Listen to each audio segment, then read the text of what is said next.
دوستو السلام علیکم۔ ایران کے مذہبی رہنما آیت اللہ روح اللہ موسوی خمینی 3 جون سن 1979 کو فوت ہوئے۔ وہ گزشتہ 80 سالوں میں ایران کے پہلے رہنما تھے جنہوں نے اس دنیا کو قدرتی موت کے ساتھ الوداع کہا تھا۔ ان سے پہلے ایرانی حکومت کے سربراہوں کو یا تو جلا وطنی کی اذیتوں کا سامنا کرنا پڑتا تھا یا ان کا قتل ہوتا تھا۔ جب خمینی کی موت ہوئی تو حکومت ایران نے انہیں اسلام کے پیغمبر حضرت محمد صلی اللہ علیہ وسلم اور ان کے بعد آنے والے اماموں کے بعد سب سے دینی شخص قرار دیا تھا۔ امام خمینی 24 ستمبر سن 1902 کو ایران کے شہر خمین میں پیدا ہوئے۔ خمینی کم لوگوں سے ملنا جلنا پسند کرتے تھے۔ انہوں نے 6 سال کی عمر سے قرآن پڑھنا شروع کیا۔ بعد میں انہوں نے قم شہر میں سکونت اختیار کرنے کا فیصلہ کر لیا۔ خمینی نے آیت اللہ بننے کے بعد ایران کے شاہ اور امریکہ کے ساتھ ان کے تعلقات پر تنقید شروع کر دی، جس کی وجہ سے شاہ نے انہیں ملک بدر کر دیا۔ آیت اللہ وہاں سے ترکی چلے گئے۔ اس کے بعد وہاں سے پہلے وہ عراق اور پھر فرانس گئے۔ فرانس میں خمینی کا دن صبح 3 بجے شروع ہوتا تھا، یعنی صبح کی نماز سے بہت پہلے۔ اس وقت کو وہ ان کاغذات کو پڑھنے میں صرف کرتے جو ایک دن پہلے آئے ہوتے تھے اور جنہیں پڑھنے کا وقت نہیں ملتا تھا۔ 7 بجے ناشتہ کرنے سے پہلے وہ غیر ملکی پریس رپورٹس کے فارسی ترجمے پڑھتے تھے۔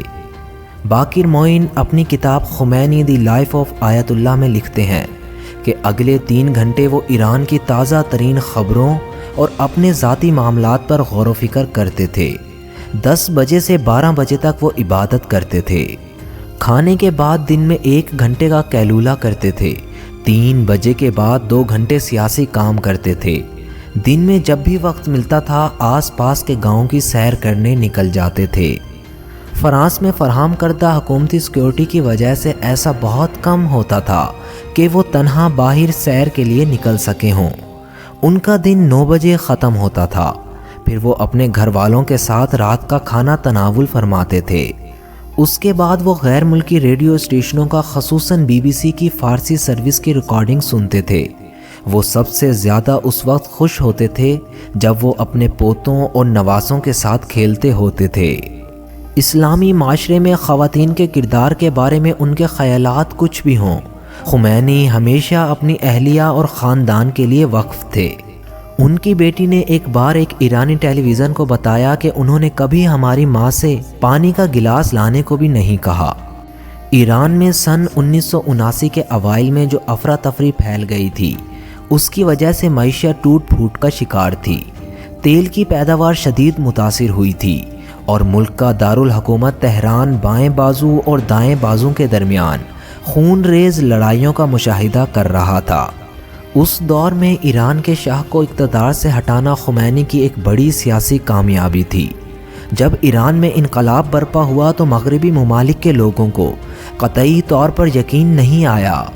اس وقت تک مغربی ممالک ایران کو بہت مستحکم ملک سمجھتے تھے، لیکن شاہ کا تخت چھوڑنا اور آیت اللہ کا وہاں کے مذہبی رہنما بننا ایک دن میں نہیں ہوا تھا۔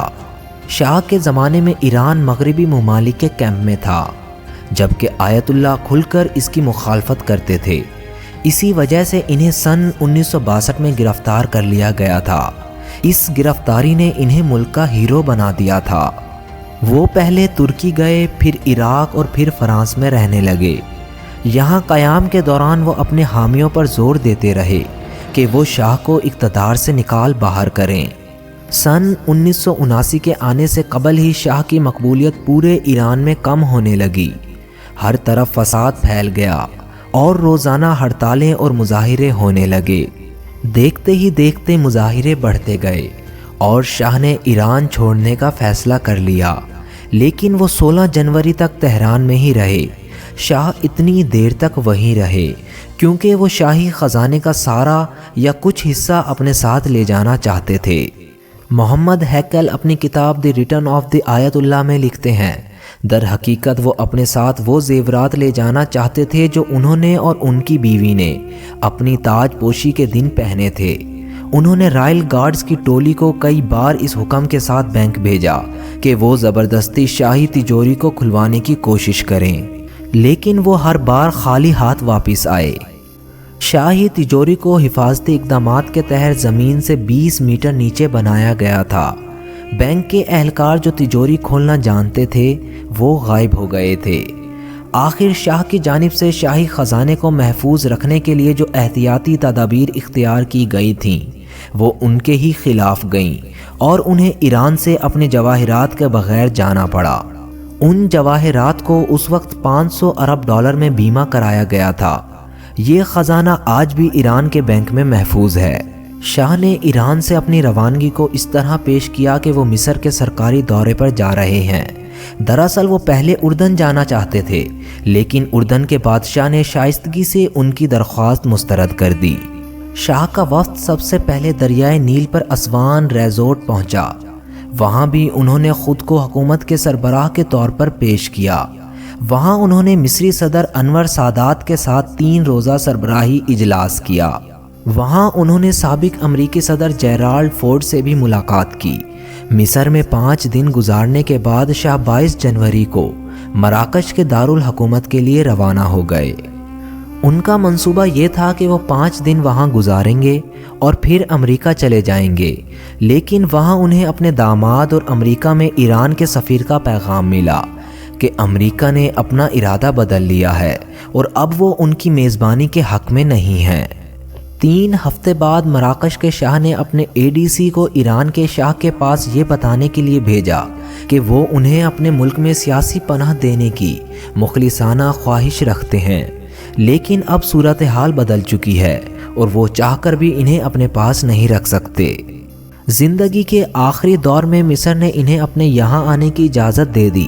جب شاہ 27 جولائی سن 1980 کو کینسر کے باعث فوت ہو گئے تو انہیں سرکاری اعزاز کے ساتھ وہیں سپرد خاک کر دیا گیا۔ دوسری جانب 1 فروری سن 1979 کی رات 1 بجے چارٹرڈ بوئنگ 747 طیارے دی مے فلاور نے پیرس کے ہوائی اڈے سے تہران کے لیے پرواز کیا۔ اس پر ایران کے شاہ کے خلاف انقلاب کے ہیرو آیت اللہ روح اللہ خمینی سوار تھے۔ 16 سال جلا وطنی کی زندگی گزارنے والے خمینی اپنے وطن واپس آ رہے تھے۔ طیارے میں سوار مسافروں کی کل تعداد 168 تھی۔ اس پرواز میں کوئی خاتون یا بچہ اس خوف سے شامل نہیں کیا گیا تھا کہ ہوائی جہاز پر حملہ ہو سکتا ہے۔ یہ خدشہ بالکل بے بنیاد بھی نہیں تھا۔ کون کفلن اپنی کتاب خمینیز گوسٹ میں لکھتے ہیں، ایرانی فضائیہ کے سینئر کمانڈر اس طیارے کو مار گرانا چاہتے تھے جو خمینی کو ایران لے کر آ رہا تھا۔ انہوں نے مصر میں پناہ گزین شاہ سے طیارے کو مار گرانے کی اجازت بھی مانگی تھی، لیکن شاہ نے اس درخواست کا جواب نہیں دیا تھا۔ معروف مصری صحافی محمد ہیکل نے اپنی کتاب دی ریٹرن آف آیت اللہ میں لکھا ہے کہ جہاز میں سوار ہوتے ہی خمینی جہاز کے اوپری حصے میں گئے۔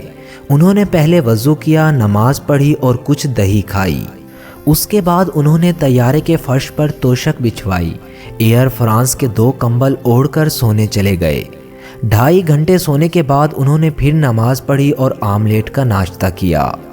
طیارے کے پچھلے حصے میں ان کے آدمی اور تقریباً 100 صحافیوں کا ایک گروپ بیٹھا ہوا تھا۔ جیسے ہی طیارہ ایرانی فضائی حدود میں داخل ہوا تو ABC نیوز کے نمائندے پیٹر جیننگز نے خمینی سے پوچھا، ایران واپس آتے ہوئے آپ کیسا محسوس کرتے ہیں؟ آیت اللہ کا جواب تھا ہیچی، یعنی کچھ بھی نہیں۔ ان کے فارسی مترجم صادق غوطب زادہ نے حیرت سے پوچھا، ہیچی؟ خمینی نے پھر اصرار کیا، ہیچ احساسی ندارم، جس کا مطلب ہے مجھے کچھ محسوس نہیں ہو رہا۔ جان سمپسن بھی اسی طیارے میں سوار تھے۔ بعد ازاں انہوں نے اپنی سوانح عمری news from no man's land میں لکھا، خمینی کے ساتھ تہران جانا ایک خوفناک تجربہ تھا۔ ہمارے ساتھ آنے والے مسافروں کو پورا یقین تھا کہ ایرانی فضائیہ ہمارے طیارے کو مار گرائے گی۔ پرواز کے دوران ہم نے کچھ لمحے کے لیے خمینی سے بات کی تھی۔ وہ زیادہ بولنے والے شخص نہیں تھے۔ جب میں ان سے کوئی سوال پوچھتا تو وہ جہاز کی کھڑکی سے باہر دیکھنے لگتے۔ خمینی کے طیارے نے لینڈ کرنے سے پہلے 3 بار تہران کا چکر لگایا۔ آخر کار 1 فروری کی صبح 9:30 بجے خمینی کا طیارہ تہران کے مہر آباد ہوائی اڈے پر اترا۔ جیسے ہی ہوائی جہاز کا دروازہ کھلا، کالی پگڑی اور ٹخنوں تک لمبے پاجامے میں ملبوس ایک کمزور جھکی ہوئی کمر والے بوڑھے نے 16 سال بعد اپنے چہرے پر ٹھنڈی ایرانی ہوا کا جھونکا محسوس کیا۔ ان کو ایک بازو سے ایئر فرانس کے ایک اٹینڈنٹ نے سہارا دے رکھا تھا۔ ایرانیوں کا ایک ہجوم خمینی کے استقبال کے لیے وہاں جمع تھا۔ انہیں پہلے آسمانی نیلے رنگ کی مرسیڈیز کار میں بٹھایا گیا، لیکن لوگوں کا ہجوم اتنا تھا کہ انہیں ہیلی کاپٹر میں شفٹ کرنا پڑا۔ جب تک وہ گاڑی میں تھا وہ ان سڑکوں کے نام پوچھتے رہے جن سے وہ گزر رہے تھے۔ جب انہوں نے برسوں پہلے تہران چھوڑا تو تہران اور اب کے درمیان بڑا فرق آ چکا تھا۔ ان کی آمد تک شاہ کے دور کے وزیر اعظم شاہ پور بختیار نے استعفیٰ نہیں دیا تھا۔ انہیں نظر انداز کرتے ہوئے خمینی نے مہدی بازرگان کو وزیر اعظم مقرر کر دیا تھا۔ محمد ہیکل لکھتے ہیں بختیار نے پورے ملک میں کرفیو نافذ کر دیا تاکہ یہ ظاہر ہو کہ وہ اقتدار پر قابض ہے۔ خمینی نے جب یہ سنا تو ایک کاغذ نکالا اور اس پر فارسی میں لکھا، کرفیو کی پیروی نہ کریں۔ اس کاغذ کے ٹکڑے کو ہر ٹیلی ویژن چینل پر دکھایا گیا۔ اس کے فوراً بعد لوگ کرفیو کے خلاف احتجاج کرتے ہوئے سڑکوں پر نکل آئے۔ جنرل غرابی نے نو منتخب وزیر اعظم بزرگان کو بلایا اور ان سے کہا کہ وہ اپنا نمائندہ بھیجیں تاکہ میں فوج کا کنٹرول ان کے حوالے کر سکوں۔ 11 فروری کو جنرل غرابی نے اچانک اعلان کیا کہ اب سے فوج سیاسی طور پر غیر جانبدار رہے گی۔ انہوں نے تمام فوجی یونٹوں کو بیرکوں میں واپس جانے کا حکم دے دیا۔ اس دن سے ہی سڑکوں پر انقلابیوں کا قبضہ ہو گیا۔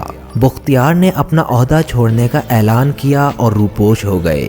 اس دن کے بعد سے پرانی حکومت سے وابستہ فوجی افسران کو گرفتار کر لیا گیا۔ ڈیسمنڈ ہارنی اپنی کتاب دی پریسٹ اینڈ دی کنگ میں لکھتے ہیں، 12 فروری کی رات پہلے جنرل نصیری، شاہ کے خاص الخاص اور ان کی بدنام زمانہ خفیہ ایجنسی سواق کے سربراہ نصیری کو مارا پیٹا گیا اور پھر انہیں جنرل ربی، ناجی اور خلرو داد کے ساتھ 15 فروری کی رات ایک سکول کی چھت پر گولی مار دی گئی۔ ایک ہفتہ قبل ہی خمینی نے اس سکول کو اپنا ہیڈ کوارٹر بنایا تھا۔ خمینی نے صادق خلخیلی کو مقدمے کی سماعت کے لیے مقرر کیا۔ اس نے خلخیلی کو ہدایت کی کہ وہ ان لوگوں کی باتوں کو سنیں اور ان کے بعد ان سب کو جہنم واصل کریں۔ فرانس میں آیت اللہ خمینی نے بھلے ہی ایران میں جمہوریت کی واپسی کی خواہش کا اظہار کیا ہو، لیکن ایرانی سرزمین پر قدم رکھتے ہی ان کی تمام تر توجہ ایران میں ایک بنیاد پرست اسلامی ریاست کے قیام پر مرکوز تھی۔ کون کفیلن لکھتے ہیں کہ ان جرنیلوں کو آنکھوں پر پٹی باندھ کر سکول کی چھت پر لے جایا گیا، جہاں انہیں ایک ایک کر کے گولی مار دی گئی۔ جب خمینی کو ان کی موت کی خبر ملی تو وہ لاشوں کو دیکھنے کے لیے خود تنگ سیڑھیوں سے چڑھ کر چھت پر گئے اور 1 منٹ تک وہاں رہے۔ اس کے بعد ان لاشوں کی فلم بنا کر ایرانی ٹیلی ویژن پر دکھایا گیا۔ اس سے یہ پیغام دینا تھا کہ آیت اللہ خمینی کی اسلامی انصاف کی روایت اب ایران کی سرزمین پر اپنی جڑیں جمانے جا رہی ہے۔ اس واقعے کے چند دن بعد تہران یونیورسٹی کے ایک طالب علم نے تبصرہ کرتے ہوئے کہا کہ میں سمجھتا تھا کہ خمینی ایران میں جمہوریت لا رہے تھے، لیکن اب مجھے لگتا ہے کہ ہم نے ایک آمر کی جگہ دوسرے آمر کو لا کھڑا کیا ہے۔ سن 1999 میں خمینی نے سیٹنک ورسز کے مصنف سلمان رشدی اور ان کی کتاب کی اشاعت سے وابستہ افراد کے خلاف موت کا فتویٰ جاری کیا۔ انہوں نے دنیا بھر کے مسلمانوں سے اپیل کی کہ وہ رشدی کو دیکھتے ہی قتل کر دیں۔ اعلان کیا گیا کہ جو شخص رشدی کو قتل کرے گا اسے $26 لاکھ کا انعام دیا جائے گا۔ اس فتوے کی وجہ سے رشدی کو اپنی باقی زندگی سخت سیکیورٹی میں گزارنی پڑی۔ 3 جون 1999 کو خمینی کی موت ہوئی تو تہران ریڈیو کے پریزنٹر نے روتے ہوئے اس کا اعلان کیا۔ ملک بھر میں ہنگامی حالات کا اعلان کر دیا گیا اور ٹیلی فون لائنیں کاٹ دی گئیں۔ تمام ہوائی اڈے بند کر دیے گئے اور ایران کی سرحدیں سیل کر دی گئیں۔ اس وقت ایران کے صدر رفعت سنجانی کو لگا کہ خمینی کے اس دنیا سے چلے جانے سے ایران میں استحکام آئے گا۔ خمینی کے جنازے میں لاکھوں ایرانیوں نے شرکت کی۔ ان کی میت کو ایئر کنڈیشن باکس میں رکھا گیا تاکہ لوگ ان کا آخری دیدار کر سکیں۔ ایک اندازے کے مطابق خمینی کے جنازے میں تقریباً 20 لاکھ افراد نے شرکت کی۔ اس وقت ہجوم اتنا زیادہ تھا کہ تہران کی فائبر گیٹ کو لوگوں پر پانی کی بارش کرنا پڑی تاکہ وہ گرمی اور دم گھٹنے سے بے ہوش نہ ہو جائیں۔ بالآخر ان کی میت کو ہجوم سے بچانے کے لیے ہیلی کاپٹر میں منتقل کرنا پڑا، لیکن جیسے ہی ہیلی کاپٹر اترا ہجوم نے آگے بڑھ کر خمینی کی لاش کو قبضے میں لے لیا۔ لوگوں میں ان کے سفید کفن کا ٹکڑا حاصل کرنے کا مقابلہ شروع ہو گیا تاکہ وہ اسے یادگار کے طور پر اپنے پاس رکھ سکیں۔ ایرانی میڈیا نے بتایا کہ خمینی کو سپرد خاک کرنے کے وقت تقریباً 10,000 ایرانی لوگ زخمی ہوئے اور درجنوں کو جان سے ہاتھ دھونا پڑا۔